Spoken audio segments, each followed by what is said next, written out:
What is up and how's it going? And welcome back to another edition of the Noble City Sort of Sports Talk Against the Spread Picks. How's it going today, gentlemen? Happy Thanksgiving. Happy Thanksgiving. Hope y'all had Yes. a good turkey day. I hope Shane, I meant to ask, how did smoking that turkey go? It was according to Amy okay. You're getting a lot of okays on your smoking skills, man. It was fine. It just is it took about 4.5 hours. They said 6 hours. Good flavor. I'll send you some pictures. It came out good. I want to spatchcocking it and spreading it out, and so it was good. Awesome. Well, gentlemen, I hope you stuffed your faces and also stuffed your wallets, because guess what? We went 3-0 against the spread with our first picks on Thanksgiving Day. It was quite scrumptious. I do say so myself with those games. I just quit my job. I'm going pro. There it is. Well, just to recap it quickly, what happened yesterday, we had the Packers beating the Dolphins in the night game 30-17. And if you're unfortunate enough, just like I was, you had to go against Tua. He had a bunch of garbage time points for fantasy football. Next, we had the Cowboys and the Giants in a game that was very forgettable, and I'm sorry for anybody that had to watch it. But the Cowboys did pull it out 27-20. And then the game I know we all kind of want to talk about, it was the first on the docket, and with the most drama at the end, we had the Chicago Bears falling to the Detroit Lions 20-23 to kick off our Thanksgiving Day festivities.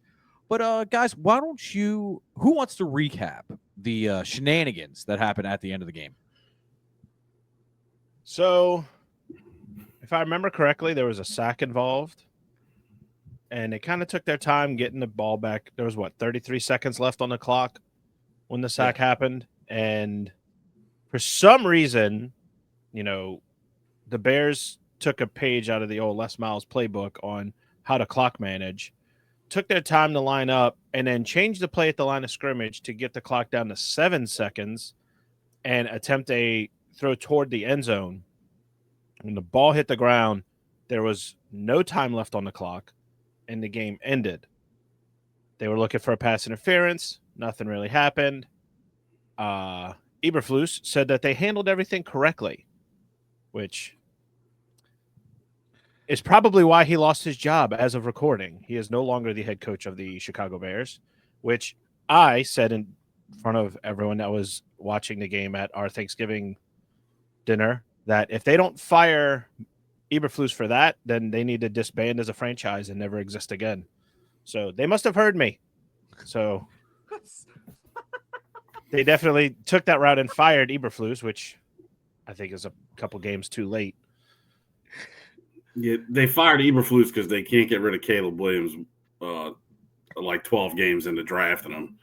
I mean, the dude is part of the problem. He's not the whole problem. The coach should have called the timeout, could have spiked the ball, But this guy who's been told his entire life that he's the greatest thing in the world thinks he's smarter than that whole staff and audibled with 10 seconds left. And then he airmails the ball. He doesn't even get the ball out fast. He airmailed the ball, so the time ran out as he threw it. It's a disaster in Chicago. The worst part is if he airmails a ball and they snap it with however much time was left on the clock. So it was 33 seconds. Say it took him 10 seconds to line up. You airmail the ball. You got 17 seconds left. You can run a play out of bounds. You have a little more time to get down the field. And they were driving. They were moving down the field. It was looking interesting until that last play. Here's my thoughts on it. Shane, I agree with you that, Caleb, there is some issues there. It's almost a Reggie Bush syndrome, right? Trying to make every play a home run play. You can't do that in the NFL. You got to take what the defense is giving you. That being said, it's also on the coaching staff to put him in situations to where he can't almost to where he can't do that, right? One read, bam, out.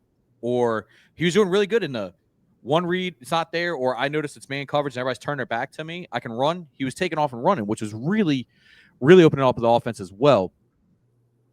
I'm on this particular aspect of he was trying to do too much. He should not have audibled. I get that. It's in the heat of the moment. We're all we're all armchair quarterbacking here after the fact, but I truly believe that a timeout should have been called. At the very least, you call a timeout.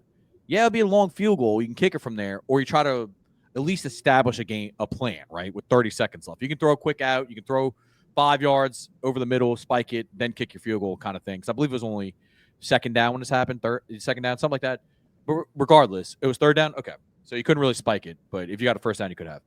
But at least call a timeout there, or at least when you see the clock start at the window, call a timeout. Yeah, it's a lot better to be criticized for wasting a few seconds than 33 seconds and losing the game.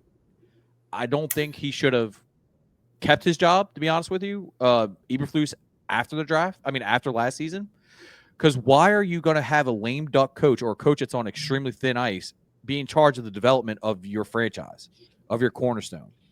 Because he's not going to coach it for development of long term. He's going to coach the team into, okay, we have to win now because I have to save my job, which is it just isn't conducive for the long term health of a franchise. So I put this on the front office and the ownership a lot too. Let's not scapegoat that. I mean, let them get away without any blame.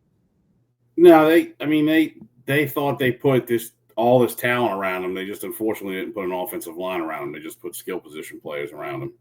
So that's part. But if you watch him play, you can just, I mean, he came in with arrogance and he hasn't, he hasn't proven anything besides the fact that he looks like a head case. But I feel bad for him because you still have to coach people after they get drafted, which is a problem with a lot of the quarterbacks. And he's just going to be reset. They're going to start the reset. So they're going to do something different for the rest of the year. And then he's going to get a whole new regime in next year. So, yeah, I mean, there's a reason why. Like, my thing is, how do you not hire Cliff Kingsbury to be the offensive coordinator? The guy was with him at USC. Oh, well, let's not hire a guy who knows him, who's had success at the NFL level. Let's hire Shane Waldron. He's a nice guy, but almost nuked JSN's career because he didn't know how to use him properly. And that entire offense sucked last year in Seattle, hence why he got fired. But no, he deserves to be in charge of the development of the number 1 overall pick. It's just an organizational mistake. Well, they'll probably go after Kingsbury too. I mean, he's an OC. They could easily go after him. And to me, that'd be hilarious if they did. I don't think they'd put him as OC. I think they'd put him as head coach. I think that's what Shane's saying. Go after him as a head coach. He's the OC for the Redskins. I mean, the Commanders. So they can pull him easily, especially with the development he's done of the 2nd overall pick. Yeah, I mean, it's crazy, man. Is there anything else we want to talk about on this game before we jump to our picks? The scary part about that game is they had every opportunity to win that game. Oh yeah. I mean, you look at within from the 2-minute warning on, okay, 4th and 4 at Detroit 44. Caleb Williams passed short right to DJ Moore, pushed out of bounds at the Detroit 23 for 21 yards. Oh, wow, that was an amazing play. Sorry, Cole Kmet got called for offensive pass interference on a pick play. I mean, that was a pick, though. It was. Pick. No, it was 100%. 100% a pick. The next play, he threw an incomplete pass to DJ Moore, but it was defensive pass interference. So they got the ball at the Chicago 40. They got that at the 46. You go down a little further, 2nd and 10 on the 25 with 43 seconds left. Got to Keenan Allen to the Detroit 13. Oh, but there's illegal use of hands to the face. 10-yard penalty, which pushed him back to 2nd and 20, which caused a sack. And then the debacle at the end that they said, oh, we handled everything correct. Which if Eberflus is surprised that he's fired, he needs to go back, look at that, and listen to all the pundits and all the talking heads say, this is not how you handle a clock with a timeout left, with 30 seconds left on the clock. Well, the thought is to hold the timeout until you absolutely need to use it. I get it. 100% get it. But the minute he sacked it, you should have called timeout. Because like you said, it's a rookie quarterback. Yeah, just to regroup. Come up with a game plan.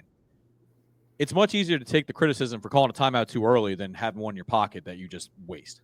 Well, my thing is, how do you not just have, listen, if we're within 2 minutes and it's 3rd down and you get sacked, this is the play you run. Just have that instilled in all the players' heads, this is what you'll run for this game. And then you run it, get the 1st down, and then, or at least get that's closer to have the opportunity to go for a field goal to win the game, to tie the game and go to overtime. To have a just shot so to win. just so I'm understanding this correctly. Are you talking about like having this in as a planned play, like during the week, or you're talking about like leading up to this drive? Because it's just hard to situationally plan for. Okay, with Like, 33 just get seconds left, something- if you take a like- sack and it's 3rd and 13, this is the play we're going to run. No, you see what I'm saying? if the clock is running under 2 minutes, and you say either we don't have a timeout or we don't, we want to save it for whatever reason. Just run some outs, get it to somebody open, get us in field goal range. Like, have something quick where they just line up and it's okay. Here's a play, boom. Yeah, and that's Just what me and because- Shane. I mean, Because- they did have that play, and then he audibled out of it. Yes. I felt like he was trying to call the play. Like, he wasn't audibling anything. I thought he was just calling a play straight out. He audibled out of the play that was called with like Look. less than 10 seconds. But then, and that's also on, like I said, that's on him. He should not try to audible. I mean, it's just situational awareness, which that can be either a cure to him trying to make too much out of nothing, or trying to do way too much, or if it's a coaching that should have been, hey, he is clearly over his head right now in the situation. Let's call a timeout, regroup. Yeah. Yeah, I mean, look, we can go all day about this one. We've already gone a solid 11 minutes into this this show about it. So, I agree with you, Joey. I think I think having a plan in general would have been the best way to go about it. But it's gonna be interesting to see the way it goes, and especially down the next few years about how he develops. I still see the talent there. I mean, we'll see. It's all we can do. It'd be interesting to see who they hire as next coach. If it goes with Kingsbury, I will die laughing at that. Yeah, me too. All right, so let's get right into it. The first game that's going to be on the docket is the Black Friday game, and that's going to be the Las Vegas Raiders at the Kansas City Chiefs, with their Chiefs being a 13.5 point favorite in this game, with an over/under of 42.5. Shane, who you got and why? I'm going Raiders plus 13.5 in the over.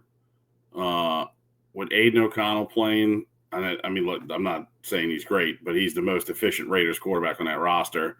I think that he can move the ball. I went over because I could see a defensive score from Kansas City, but Kansas City's offense still just does not look crisp to me. So I don't think that they cover them. They just blow them out completely. If like Minshew or Ritter were playing, I would easily take the Chiefs. I think Aiden O'Connell at least gives the Raiders a fighting chance. Yeah. Joey, what you got? I know the show sheet says one thing. I was kind of confused when I was typing it up. I'm definitely going to take the Raiders plus 13.5 and the over. That's 21 points per team and a field goal. And I think that's how this game's going to go. There's no way that I don't think the Raiders are going to – I mean, the Raiders aren't going to win. They're going to just cover. But, I mean, the perennial Super Bowl favorites that everybody wants, to end their season in New Orleans is the Kansas City Chiefs. So I feel like they know that getting that loss that they have should light a fire on them and be like, hey, this is what it feels like to lose. It sucks. Let's go. And they're at home. They're undefeated at home. So Yeah. The Chiefs are going to win. The Raiders are going to keep it close. Like you said, Aiden O'Connell's the best quarterback they have. That, and Max Crosby just seems to get to Patrick Mahomes at will. So, yeah, no.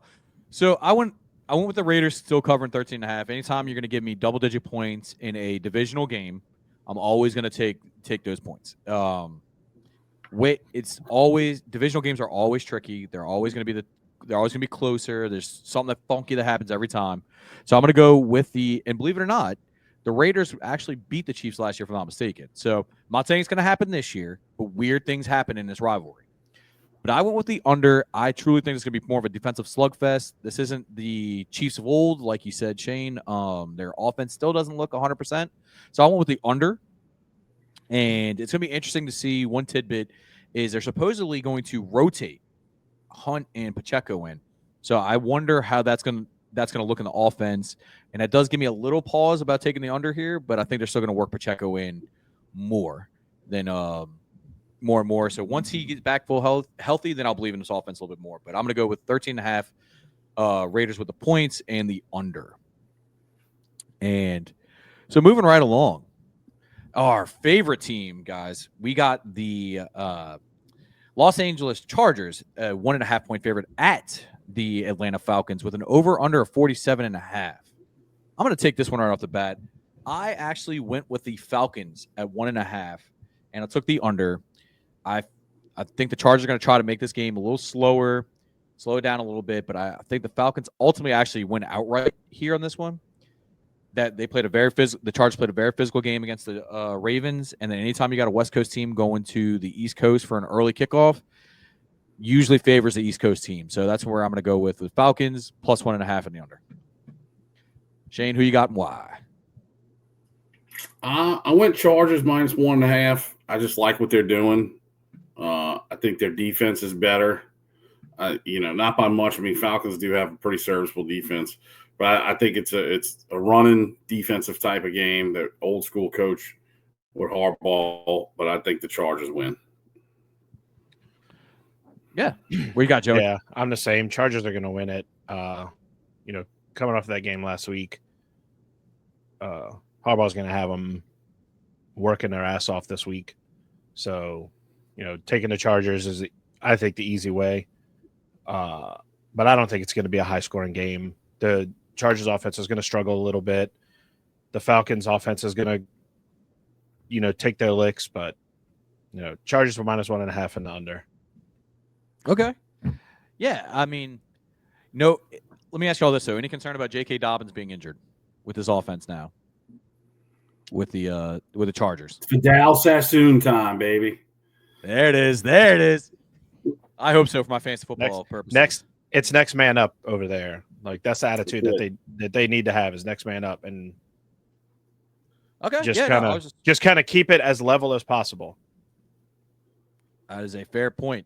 Maybe rely a little bit more on the passing game than the run game, which I think they can on the defense of the Falcons because the pass rush isn't quite there yet for them, which is shocking because they did trade for Matthew Judon, but they still having issues getting to the quarterback. So I can definitely see Justin Herbert opening it up.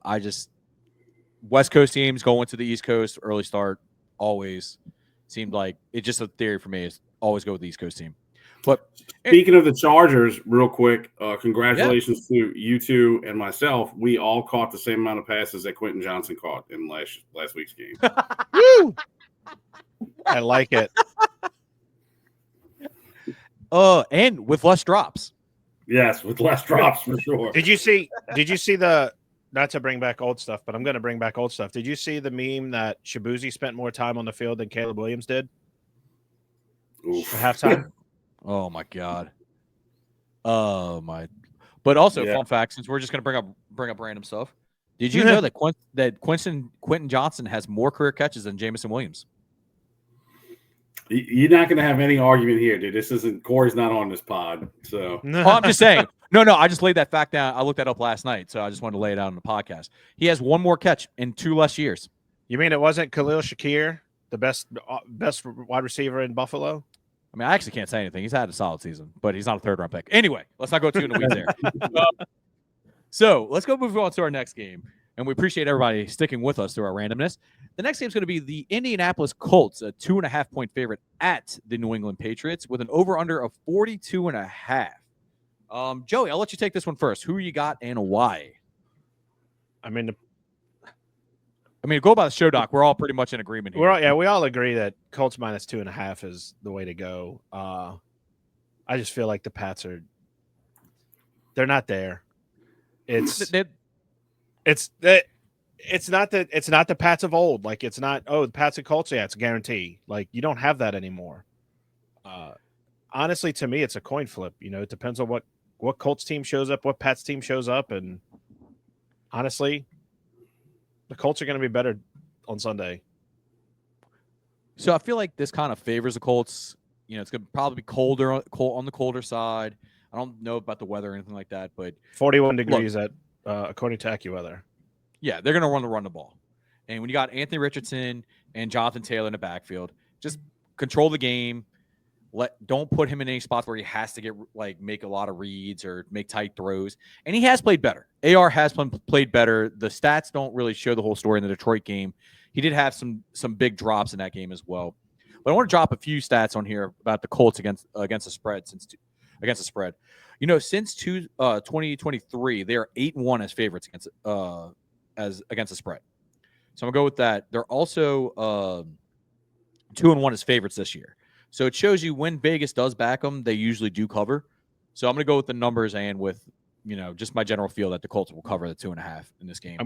I'm gonna also add that Patriots at home are 1-4.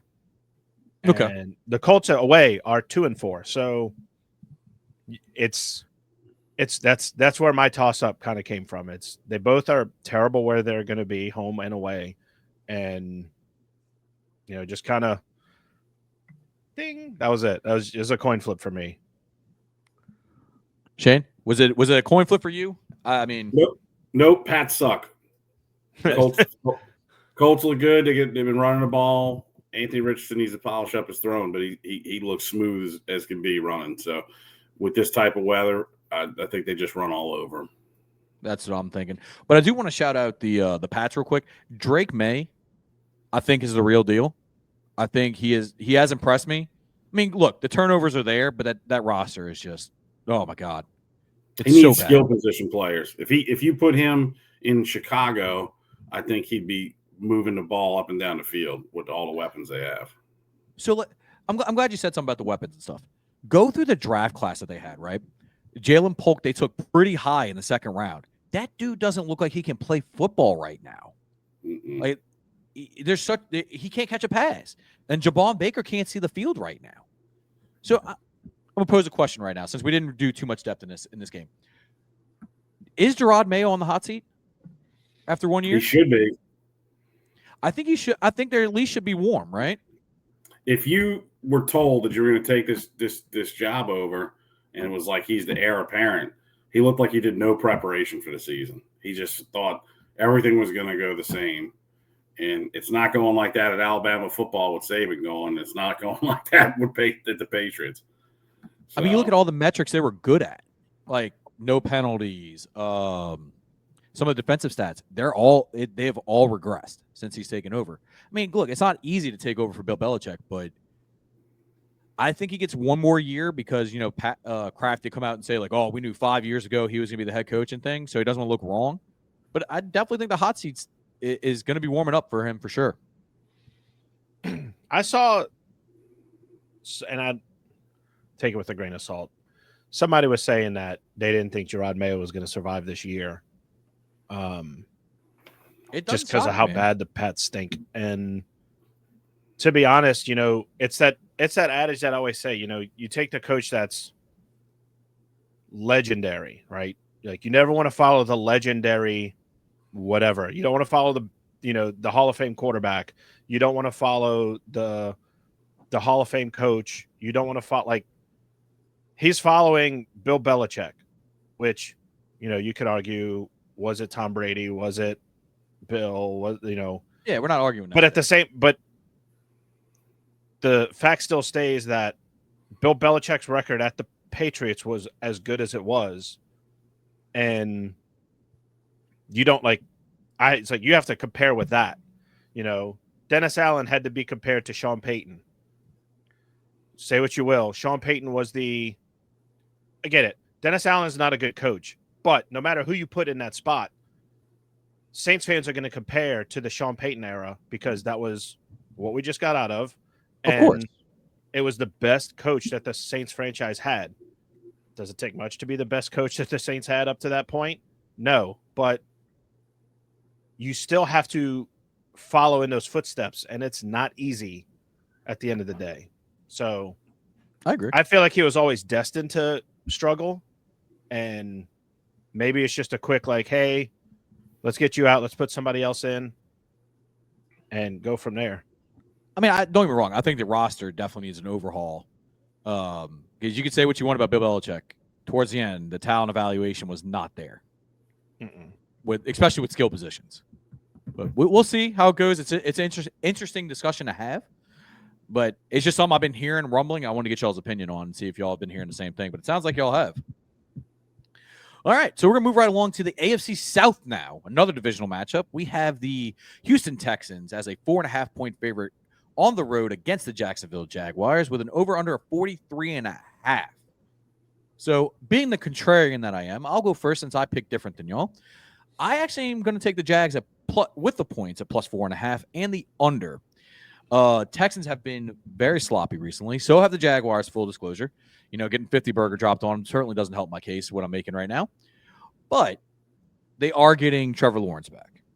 And say what you will, it's still a starting quarterback. I feel like Sunshine will at least give them some kind of boost, and they'll keep it close.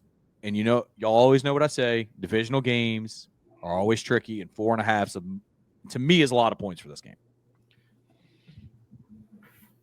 Shane, who you got? I take the Texans with minus 4.5. I just think that they'll right the ship. I like DeMeco Ryans as a coach, and I don't think the Jaguars are just going to – they didn't look that great with Trevor Lawrence, in my opinion. I don't know what's going on. I don't know if it's a coaching issue. I know the kid's got talent, but they just don't look that great to me. So I don't think maybe first game back he'll have some rust he's got to break off. So I'm giving the Texans the nod this week. That's fair. Joey? I mean, you got to go Texans at minus 4.5 and the under. Jacksonville. You don't have to. Jacksonville is awful. Jacksonville is that Jacksonville of old where they sucked and they were one of the laughing stocks of the NFL. I don't think that their head coach survives the end of the season. He may be out of a job by year's end. So, a 2-9 Jacksonville team and a 7-5 Houston team. Houston's going to be fine. Houston's going to win this game. It's that simple. The only thing I don't know if you've heard this, Joey. They said if Belichick likes Trevor Lawrence, the Jags are going to go after Belichick and just give him full control of the franchise. I have not heard that yet. Yeah, I don't know if it's a viable rumor, Tyler. I don't know I know you cut out for a second, but supposedly they're trying to get Belichick down there to see what he thinks of Trevor Lawrence, and if he likes Trevor Lawrence, they're going to give him like full control of the team. Because that owner's a lunatic. He'll throw the bag at Belichick. If it was any other team, I wouldn't believe it. I would not believe it. Yeah. But being the Jacksonville Jaguars, totally will buy it. We Yeah. are talking about the same guy who hired Urban Meyer. Yes. To be the head coach of this. Oh my God. Yeah. No. To me, Did that's horrible. Did you truly think that when they hired Urban Meyer that it was going to go as bad as it did? Yes. Bad? No. As bad. Not bad. Just as bad as it was. Did you think it was going to be that bad? That dude is a piece of garbage. Okay, he pretended to have a heart condition because he lost like one season in coaching. He doesn't know how to handle losing. He's a piece of crap. And Hey, Shane, he had a very serious esophagus issue. Okay. yeah, I got one too. I go to work every day. All right. So, He also had a bar visit issue as well. From what I've seen. I think pictures. I think he's that's a garbage human being. You can quote me on that. We'll clip it. Don't worry. I knew it was gonna be bad. I was thinking more Steve Spurrier, not Bobby Petrino bad. But it was, dude. College coaches, it's hard for them to transition up to the NFL just because. Well, so that's a great discussion now. Well, we can kind of sidetrack here. Being with the NIL, with the players getting these massive amounts of money, I think the transition from college to pros as a head coach is going to be much easier now. You think just because they're dealing with people who are making money? Yeah, because they're making money now. Because you're dealing it used to always be like, oh, how do you coach guys that are making more money than you are, or whatever. I mean, some of these players are going to be making more money than the coaches are. Yeah, you see what I'm saying?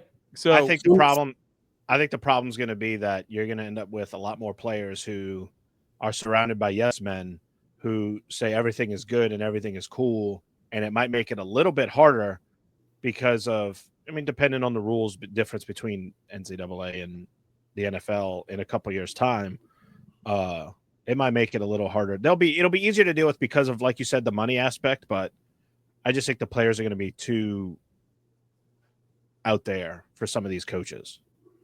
Well, I mean, I think they're already out there now, man. I mean, if you think about it. Yeah, I don't know if you saw the Cam Newton's been putting out a lot of content lately on his own podcast, and they were talking about the Brian Kelly yelling at, was it Chris Hilton? Hilton, yeah. On the sideline, and he was saying that these players don't give a damn. Like they've been surrounded by people who said they're right, they're good, they're the best, and nobody's been able to yell at them and tell them, no, you're stupid, you can't do what you're doing right. And if they do, then they just say, okay, bye, see ya. You know, we're gonna go somewhere else because you don't like me.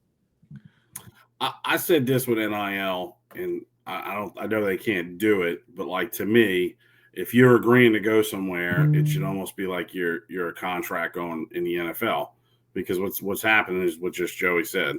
These guys get money, and then they get their feelings hurt, or they're not winning enough, and then they go to the hot team.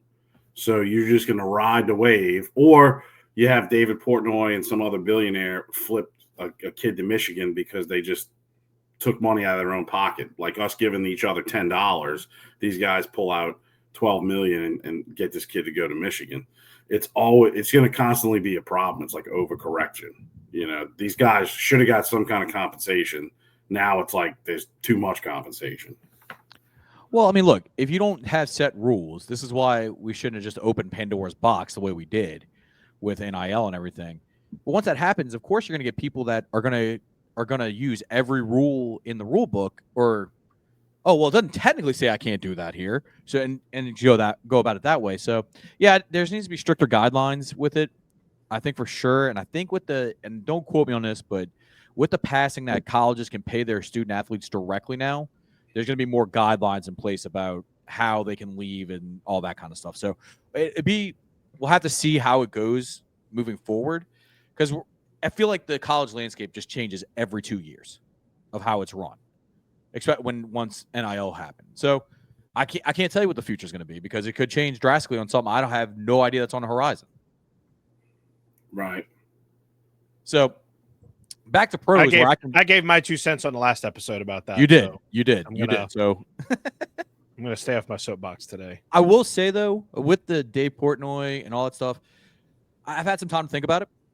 I definitely feel better knowing that it was just some billionaire being like, oh, here's some stupid amount of money, not just, oh, we just lost out because he liked Michigan better. You know what I mean? No, you feel better that because a billionaire gave him money that's why he could flip. I mean, if we can't compete, we can't compete. He basically bought the player from us. Yeah. I mean, they're doing it in Texas. It's a little more surprising they're doing it in Michigan to me. But at the end of the day, Brian Kelly needs to be fired. Fire Brian Kelly. Yes. All right. On that note, moving on to our next game, the Seattle Seahawks, who are a 1.5-point favorite, are on the road against the New York Jets, and the over-under 42.5. I feel like that number's everywhere. 42.5 this weekend. Or is that just me? I mean, I feel like I've read that off a few times. It's on a lot of them. It's a few of them. Okay, cool. I'm not going crazy here. It's that one and 44.5, but 42.5 for this one is. So I'll go on. Look, we're all in agreement on this one. I'm going to go with the Sea Chickens, 1.5, and the over. Both defenses are struggling right now. I mean, Kenneth Walker should have an absolute field day if 100% healthy against the Jets. They've looked bad. There's so much drama going on over there. I just think that the Jets will get a few points, get a few scores in, but I like Seahawks. Probably if you wanted to, if this one is, and I know I'm going against myself with the East Coast going to the West Coast kind of thing, it contradicts myself like I did before. You know, you can walk this one up to 3, 4.5 in my opinion. I think it's a touchdown game. Shane, I just walked it up to 6.5 while you were saying that. I literally typed it in right before you said that. I said I feel so comfortable. I'd take the Seahawks minus 6.5, and I'm strictly going over because I got so much fantasy action in this game. And I just really am trying to will it to existence. Speak it into existence, buddy. But Yeah. that's hilarious that I literally said that you could walk it up to 6.5. Yeah, Great minds. Yeah, but I didn't do any of them like any special ones this week. But if I had to pick one, it would be that one. I'd walk up to 6.5. Joey, where are you at? I was debating the 1.5 the entire time we've been looking at that, and then while I was filling it out, once you said you could walk it up to 6.5, I'm like, okay, I feel a little bit better. I don't have to be my wild self. So I'm not the only one. I was thinking, well, because I was saying this episode. I know, right? I was thinking Seattle minus 9.5 at one point when I was typing it out. He's back. He's back.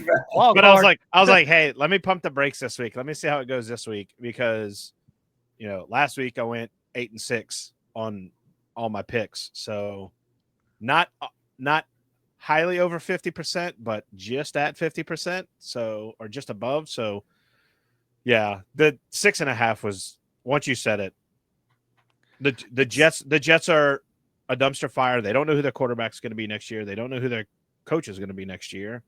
They don't know who their GM is going to be next year. They don't know who their GM is going to be next year. Like, it's when you got the quarterback openly like throwing jabs at the owner and the owner throwing jabs at the quarterback. It's just it's not a good mixture. It's bet that tinfoil hat. Aaron Rodgers was a plant to bring down the Jets. Rodgers just needs to go to the Vikings and then steal a bunch of money from poor people to complete the Brett Favre cycle of quarterbacks. So, oh my God, Joe! We need to clip that from week. We did. We 100% to them last episode. He will fully transition into Brett Favre at that point. Yes. Yeah. Just go to Vikings and then steal a bunch of welfare money from the government. You'll be great. Be great. Hey, we got to make sure it's for a volleyball stadium now. Yeah, it's got to be for a volleyball stadium for his alma mater. So he went to Cal? Yeah. Does Cal need a new one? Look. It's going to be for an ayahuasca farm.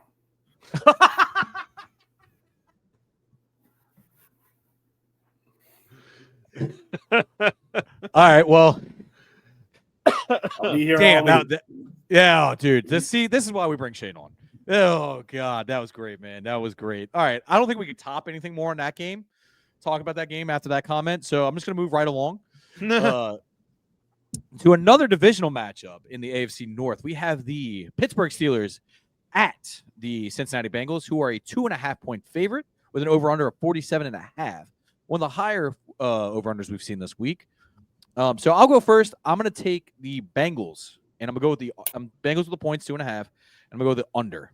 I don't think it's a high-scoring game. I think it's going to be dirty, but the Bengals are going to be in desperation mode. That's what I'm banking on at home in a must-win game. What are the Bengals known for this season? I know choking. 100% I know choking. Losing close game. This is going to be a close game, and they're going to lose it by a little more than 2.5. They're not like it's not even close. So Steelers plus 2.5 just to cover. Okay. At least to hedge the bet to cover in case they do win. But yeah, Steelers are going to win, and I'm taking the over. It's going to be back and forth. I mean, Joe, if you're feeling that confident, I mean, what I'm not putting the Steelers -3. No. I'm just going to take the Steelers. I'm just going to take that. I'm going to keep that spread. The Steelers are going to win the game.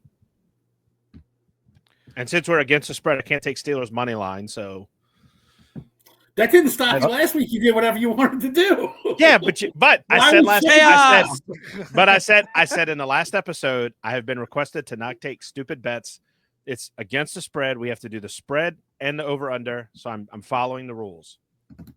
I'll still change the spread, but I'm going to follow the rules. Okay. All right. At least you follow the rules, everybody. We're good. All right. So, Shane, where are you at with this one, buddy? Going Bengals -2.5 because I hate Russell Wilson, and I don't hate his wife, but I hate him. And I'm going with my boy Burrow and Chase. I'm playing Chase this week, so I'm just betting it over because I'm probably going to get destroyed in fantasy because that's what happened to me in almost every league I've been in lately. Listen, so. you have to take the Rummel bias out when you're betting. The Rummel bias. I do not have Jamar Chase. I have to play him twice this week. Once against Tyler, and I'm just. It's my godson's birthday who adores this dude, so I just know it's the stars are going to align, and I'm going to get beat into the ground, but I can't root against Chase, so it's not going to hurt my feelings any. But Shane, if it makes you feel any better, in our other Dynasty League, I'm going up against Jamar Chase, so that's rough, dude. I hate those weeks. So I had St. Brown this week, but then I was playing him yesterday. I had a couple instances for that, so. Yeah, look. It's not fun. It's not fun for sure. Joey, any other things you want to add for this game? Or are you good, buddy? It's weird that the Bengals, like as good as that team is, how are they this bad off record-wise? Like to me, that's one of the biggest surprises of the season. That you have a team that's really good, but they're 4-7 on the season. Yep. So. That just tells you how wild this NFL season has been. That DeMar Hamlin voodoo. That's why. Dude, seriously. But on the field stuff, the defense is having a very rough go of it. The sad part is, though, if you look at it, though, if they were winning, I think you have legitimate arguments for Joe Burrow MVP and Jamar Chase Offensive Player of the Year. Legitimate argument. At least now Chase, there's some other people ahead of him. But, I mean, MVP, I feel like Joe Burrow would be right up there in the top 3. Easy. He would. That's the weird thing. He would be. Like, he's one of the better quarterbacks this year. It's just that something happens every week where it's, hey, we lost by a little bit. Or we went for it on 2. And then, it's just weird stuff. But that's why I'm saying they're going to play with desperation. I still don't believe in the Pittsburgh Steelers offense completely yet. It just seems like they do just enough to win kind of thing. So as we go down the stretch, I'm wondering if they're going to be able to keep that kind of magic up, right? Right. Because just to tell you how even the season has been for the Bengals, they are a +1 point differential on the year. Yeah, it's crazy. Like absolutely insane. But they're known to start slow and then kick it up at the end. So that's what I'm banking on my pick here. So let's keep it going because we got a few more games to get through. The next one's going to be the Tennessee Titans at the Washington Commanders, who are a 6.5-point favorite with an over/under of 44.5. I'm going to keep this real simple. We all went with the Commanders at 6.5 and the over. I do want to say we know that the Commanders have been struggling, and we all got bit in the butt by the spread last week. How do I put this? I have no faith in Mayo Man. I know he's looked better recently, but I truly believe this is a get-right game for the Commies this week. And we'll see it and see them bounce back. I'm going to say I would feel comfortable walking up to 10, but I'm going to say leave it at 6, just 6.5, just to keep it kind of even. I know Tennessee's got a good defense, but I just think that they're going to come out pissed off after losing to Dallas the way they did. And they're going to come out humming and try to get right before the playoff stretch run starts happening. I think that's the only reason I kept it at -6.5, because they are struggling. But like you said, Mayo Man is not the answer. Are you talking about University of Kentucky product, Will Levis? Yes, I'm talking about Mr. Hellman's himself, Will Levis. I thought that Joey took what the fuck -6.5 for a second. So I was a little confused, but I'm glad to know. It's because I hate the name Commanders. I think it's stupid. So I just call them by their previous name, the Washington Football Team, because that was way better than Commanders. I hear you. I got it the second time. When I looked at it real quick, I said, Joey bet what the fuck? It's -6.5. So did you think that he was picking the Titans because he just said what the fuck? I don't know what he was doing. Joey's a wild card. Did you what the fuck to his what the fuck? So hey, anyway, how about the Cardinals and the Vikings? Moving right along. Moving right I'll along. post. I'm gonna present it so that way people can see what he's talking about, so they don't lose their mind. Oh my God. Okay, so for those who are listening to the audio version, on our show doc, Joey filled out the team as WFT, the Washington Football Team, and not the Commanders or the Commies, at least as I put them. So at least some kind of text would be acknowledged here. But yeah, as you can see on screen for our people that are watching on YouTube, that's how Joey put it, and completely threw Shane off when he looked at it, which I can understand. And I was waiting for I was waiting for somebody to be like, I don't know why he keeps putting that for the team, and then the way I got it was, did Joey just bet what the fuck -6.5? pretty So I much. went. So It's like Shane it's said, like that Family Guy. Here's $1 to bet on sports. Does it matter what team? No, just take the Nope. money. Yep. Just take the money. Oh man. So like Shane said, we're moving right along to our next game. It's going to be the Cards at the Vikings. And with the Vikings being a 3.5 point favorite, the over under of 44.5. So I'm gonna let Joey go last on this one. I went with the Vikings 3.5 and the over. I think it's gonna be a shootout. I will say though, the reason why I went with the Vikings instead of the Cardinals have surprisingly been running back centric this year. And the one thing that the Vikings do well is stopping running backs. So I think that's going to win out in this aspect, and that's where you get the Vikings covering the 3.5. I think it's a touchdown game. But I will say this game was one of the harder ones for me to pick because you just don't know what Arizona team you're going to get. Yeah. So that's my thinking behind it. Shane, we went the same way. So let me know what are you thinking? Your thoughts on it, Dude. Danny Dimes effect. Danny Dimes is on the roster. It's easily going to take the Vikings over the hill. Oh my God! I just, as someone who owns Murray and Harrison in 2 or 3 leagues this year, we're hoping that they look great. They've looked great maybe 25% of the time. So I'm just going to go with the Vikings. I think they're a better defense and a more consistent offense. It's fair. Yeah, all right, Joseph. I picked the Cards just to cover. It's going to be. I think it's going to be a field goal game between these two teams. So you still think the Vikings win? You just think the Cardinals are going to cover? Yeah, the Vikings are going to win, but the Cards will cover. And look, I don't hate that. Like I said earlier, this was definitely one of the harder games for me to pick. Yeah, because it's indoors, so you don't have to worry about weather. And then I think the Vikings are just a hot team, but like when you get to this point in the season, teams start to struggle a little bit against teams that they shouldn't. And I feel like the Cardinals are a team they shouldn't struggle against, but something's going to happen where they might, and it'll be closer than people think. Okay. Like I said, don't disagree with you at all. Like this is definitely one of the closer games I feel like of the weekend slate. Because look, the Cardinals are a no-name defense. We've said it before. Budda Baker's really the big name on that defense. But they've been winning. In like some aspects, they shut teams down. But I think they've been better at home than on the road. And that's where my thinking is. But I could totally see the Cardinals winning outright, honestly.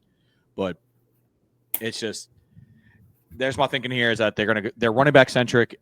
The Vikings have been great against the run, so we'll see what wins out there. But let's go to another divisional matchup. We have the Tampa Bay Buccaneers, who are a 5.5 point favorite at the Carolina Panthers with an over/under of 46.5. We have Dave Canales coaching against his old team. Joey, who you got and why on this one? I mean, without a doubt, the Bucs. They're the hot hand right now. Between the two, and especially having played last week against the Giants, and I wouldn't say blow them out, but basically take care of business early. It's going to be the Bucs 5.5, and I did the under. That's not going to be a high scoring game. The Panthers are starting to kind of figure it out, but there's too much. It's too much work that needs to be done with those teams. Yeah, I will say let's give Bryce his credit. Bryce has looked competent as a quarterback. I'm not going crazy with it. He has looked competent as a quarterback. He no longer looks like he's about to panic in there anymore. But Shane, who you got and why in this game? I went Bucks minus 5.5. I would feel pretty good maybe walking that up a little bit, but I think the Panthers have been moving the ball better. I think they're going to start incorporating Brooks and trying to run the ball. I think this could be a high scoring game, more than we would think. So I went over. So I think Bucky Irving and Rashad White could just run all over these guys. You beat me to it on that one. I was just about to say, what are the Panthers defense horrible at? Stopping the run. So I feel like they're gonna lean heavily on the run game. I mean, look, I didn't put it as my touchdown picks, but I feel comfortable. Bucky Irving, 100% touchdown score. I feel like it's one of the givvies of the week. Shout out Joey last week called the Bucky Irving TD. Oh, shout out to Joey with the pick on Thanksgiving with 2 tutties for Sam Laporta. He had 3 catches, 2 tutties. You can't really beat Yahoo, baby. You got him in There Yahoo. you go.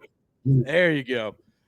But I was hoping like that David Montgomery was going to take one of those touchdowns away from him.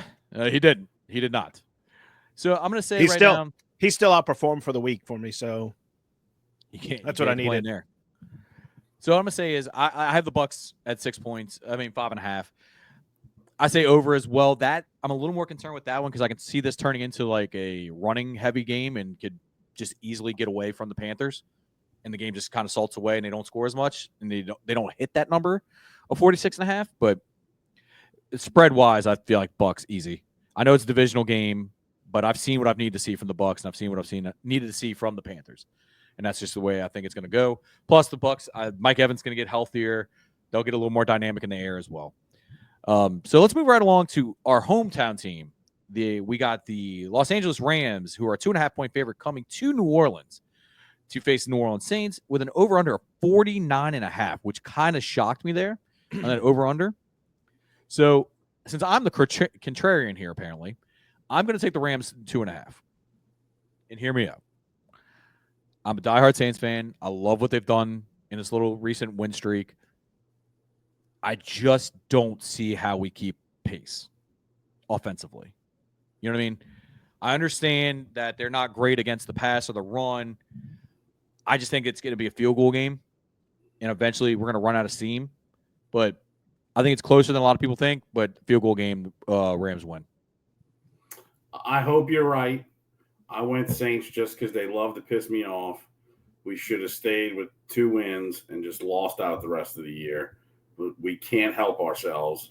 So I can see us winning this game too. They keep putting this little 4-7 still in the hunt thing at every playoff scenario for the NFC. And I went over strictly because I have so much action in this game, fantasy-wise. Once again, willed into existence. So, oh man, I love it. Shane, Joey, who you got? Yeah, man, I can't go against the Saints. Like Shane said, the Saints love to piss their fans off. I just don't see. I think they're the hot hand right now. I've said that a couple times today, but they're playing like they did essentially the first 2 weeks without the blowout scores, but they're playing good football right now, and that's what they need to do. They're giving Derek Carr time. It's what it they're utilizing Taysom Hill the way they need to. Shout out to him getting me the amount of points he got me 2 weeks ago. But they're going to be well rested. So yeah, Saints plus 2.5. They're going to take care of business. And I also went the under just because I think it's going to be kind of like that Eagles game where it was like a low scoring game, but I think the Saints are going to take it. So here's my thinking with the Saints game, right? Look, it was 14-14 against the Browns going into the fourth quarter. Now I know the final score was 35-14, but it was also the Browns just ran out of steam. In the Atlanta game, we came out like gangbusters. We held on for dear life at the end of the game. Eventually, the magic's going to run out, and not so much that the effort's not there, anything like that, because that's what I've noticed the most since Rizzi has taken over. I just don't think we have the talent to keep up, and that's a roster construction thing more than a effort thing. But look, I hope I'm wrong. As a Saints fan, I hope I'm wrong, but we'll see what happens. Like somebody's always told me, you always bet with your head, not your heart. So that's where I'm rolling with on this one. So moving right along, we have in one of the games that's probably one of the games of the week, if I have to say so, is the Eagles at the Baltimore Ravens, who are a 3-point favorite with a 50.5-point over/under. If you have guys in fantasy football, you want them in this game with that implied point total. That is nuts. Henry. Yes, Derrick Henry. Well, Jalen Hurts, AJ Brown, Devonta Smith. I'm all invested. So, Saquon. Well, Saquon too, but I don't have Saquon. Anyway, Mark Andrews. I think Joey should go first and say why he thinks a dead American author is going to come back to life and win. Quote the game. Raven, nevermore. Quote the Raven, nevermore.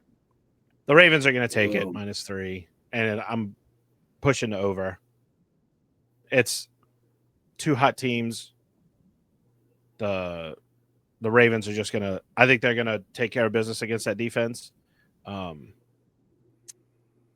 Lamar Jackson's going to run all over the field. They're going to struggle to contain him. So the -3 is easy. Shane?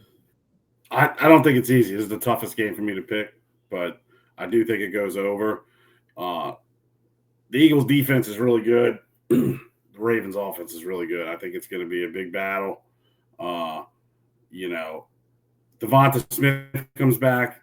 I would probably flip this to the Eagles for me. I don't know if he's back or not. I didn't have time to check that, but limited practice. I would probably flip on Thursday. You heard me?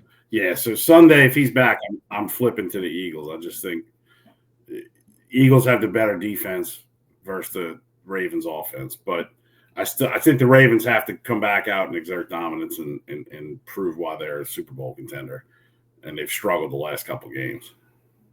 Yeah. So I'm the contrarian, and to me, it wasn't that hard, to be honest with you. Kind of like you said, the Ravens have not looked the greatest. The Eagles have been playing like gangbusters recently, and yes, I just use the word gangbusters. I don't know if I'm from the 1950s or not. See. Look, the Ravens struggle mightily against the pass, which directly plays into one of my touchdown predictions. I think Jalen Hurts has a field day, and I feel like the Eagles defense has been top 5 against the run since in the last 6 games. I want to say I don't have the number exactly, but I know they've been top 5. I don't see a lot of sledding for Derrick Henry, and I don't see them letting Lamar Jackson beat them with his legs. So if you're asking me if I'm going to if I trust the Eagles defense to contain Lamar Jackson passing, I do. So I'm going to go with the Eagles +3.5, +3, and I'm going to go with the over because I think it's going to be a high scoring game. But I'd feel comfortable even taking the Eagles outright, if not walking it up to 2.5 for the Eagles. That's where I'm at. My head's at. Walking up to Eagles -2.5. Yeah. Okay. If that's but I stayed with a 3 just because look, I like getting even odds too. But I'm with y'all. I think it's over. I do see some scoring in this game, but I just think the Eagles have been playing so well recently and if you do add Devonta Smith back, that's another weapon that you have to worry yourself over. So if you're the Ravens, and the aspect that you can't stop anyway. So that's where my head's at. Let's move on to our night game. And man, this one's going to be cold. We have the San Francisco 49ers going against the Buffalo Bills, who are a 6.5-point favorite with an over/under of 43.5. Yes. Let's caveat that by saying that Brock Purdy has been limited in practice and has not had a full session of throwing yet. So take that with a grain of salt. I'm going under the assumption that he is going to play, or is not going to play. The shoulder always freaks me out. So I'm going to go with the Bills 6.5. The 49ers have struggled mightily against the run, and the Bills want to run the football under Joe Brady. I think Josh Allen gets in for a touchdown running the ball as well. Probably throws another one as also. I'm going with the Bills. I went with the Bills also. You got that, is he going to play? Isn't he going to play? I think that's going to take a little bit out of it. And you're in Buffalo. It's 30 degrees and it's going to snow. So I don't think the 49ers are built for that. So, taking the Bills minus 6.5 is the way to go. And also the Bills are undefeated at home. So Very true. that's what I would give. So, Shane, I we got, buddy? if I was taking the straight up, I think the Bills win this game. I went with 49ers plus 6.5 if Purdy plays. If Purdy doesn't play, I'm with you guys, minus 6.5, but I do think the over. I think both of these teams are going to score. I think they're going to just compete in the snow. Look what the Browns were able to do in the snow. I'm not worried about either of these teams scoring if the Browns can score. Yeah, and plus you got the Bills, who are absolutely used to this by now. You know what I mean? If anything, it helps them more. Joe, is there anything else you want to add on this one? No, I mean it's like we said. If Brock Purdy plays, it's a completely different game. If Brock Purdy doesn't play, then it's going to be the Bills. Look, I do feel better. So fantasy football wise, I do feel better as a San Francisco 49er. Like if you have guys on your team that aren't Brock Purdy that play on him, I do feel a little bit better if it does have to be Allen again this week, just in the simple fact he's going to have more time to prepare.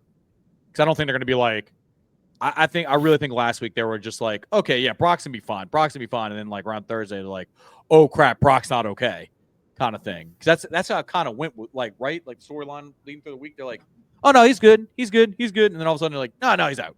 So I think he'll be more prepared. Kyle Shanahan is a good coach. I think we can all agree on that one.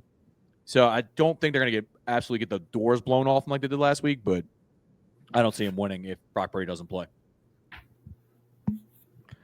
All right, so let's talk about Monday Night Football, gentlemen. We have the Cleveland Browns at the Denver Broncos, who are a 5.5-point favorite with an over/under 41.5.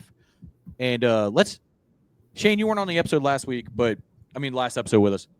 I will have to say, dude, Bo Nix, man, I should have put some money on Rookie of the Year for him a few weeks ago. You were looks like good. He looks good. While I'm not the biggest Sean Payton fan, he knows how to get the most out of his offensive players. And they hired a good defensive coach to run the defense, which is what he does. That Dennis Allen, not a good head coach, good defensive coach. They work together. He's had Spagnuolo before he went back to the Chiefs.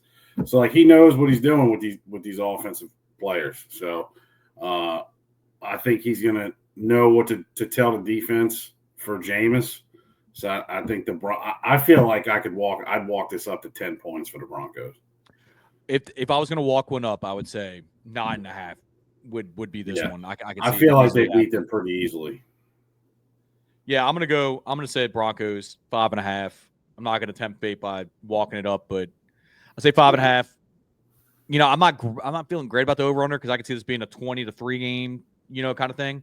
But I'll go with the over for right now because I have Jameis as possible. I mean, Jameis could make it fun at least, but I just think, Broncos 5.5 and over. Yeah, it's not so simple for me. Bo Nix was on the injury report with a back injury. There's no news on how severe it is. I think that'll affect his play a little bit. I'm going to take a play out of your playbook, Shane. If that back injury is going to truly be a problem, if he's on the injury report up to the time of kickoff, then I would take the Browns plus 5.5. But if it was just like hey, he's got a sore back, it's better by tomorrow or Sunday, then I'll flip to Broncos minus 5.5. But for right now, I think the Browns will cover. The Broncos will win, the Browns would cover. If that back injury is as serious as it could be. Yeah, I was looking up some I was trying to see if I could see anything about back injury. There's no update yet. The injury report hasn't come out yet for Friday practices. So we'll have to wait and see. I haven't seen any reports where there's a worry or concern that he's not going to play. So I'm going under the assumption that he is going to play. So I just looked up the Denver Post posted that the Denver Post posted. It is suddenly it's worth monitoring.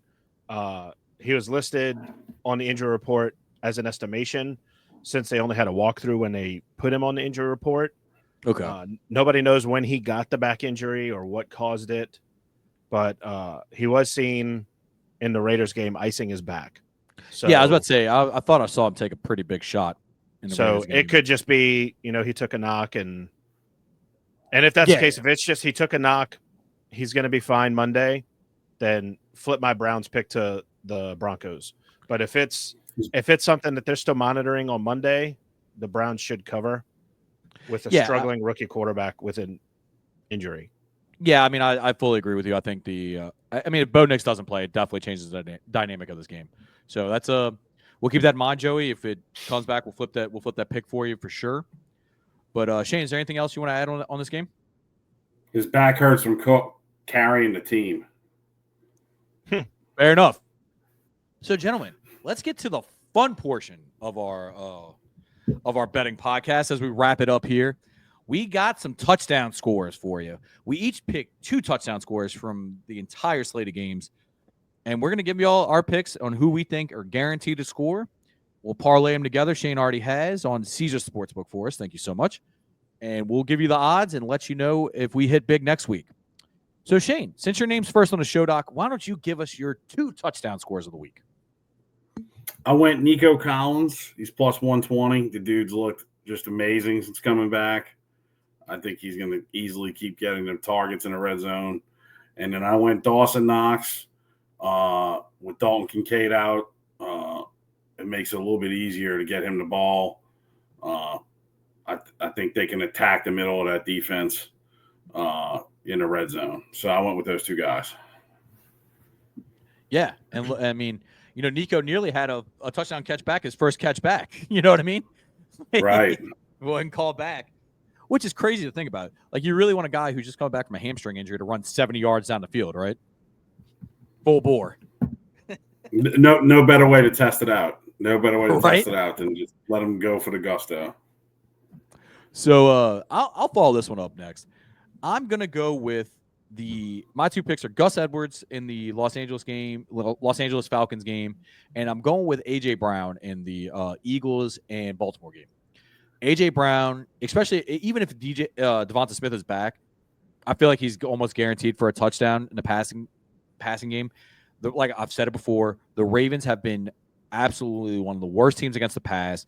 He'll probably be going up against Nate Wiggins since Humphrey's been playing more in the slot. I just think Jalen Hurts loves him. So he's going to try to find him in the end zone. That's where I'm at with him.